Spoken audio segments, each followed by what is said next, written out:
For Gary Nisbet, there was something familiar about his new coworker, Randy Joubert. 2 months ago, Joubert started delivering furniture for a Waldoboro, Maine store that Nisbet had worked at for 7 years. And people are saying we look like brothers, and we go on deliveries together for the last month and a half, and we keep getting it.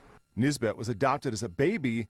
He'd found the name of his birth parents and also discovered that he had a younger brother. All he knew was a first name and a birth date. And one day while Nisbet and Joubert were making a delivery, something clicked with me. I said, I'm going to go out this door and ask him a strange question.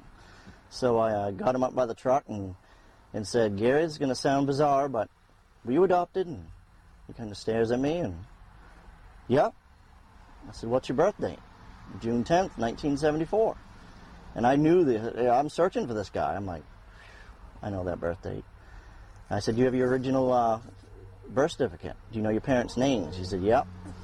And I said, is it Wilfred and Joan Pomeroy? Just stares at me. How do you know my parents' names? And I said, those are my birth parents' names. So I've been riding around with this guy for a month and a half, and he's my full-blooded brother. So what was that like? Phenomenal. It turns out that both men were adopted by families in the same county.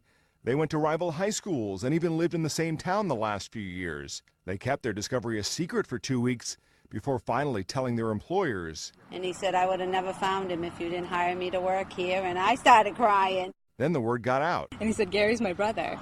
And I just started crying, you know. I cried. I was so happy for them because they're two wonderful guys. Two guys who now have a lifetime of catching up to do. Matt Friedman, The Associated Press.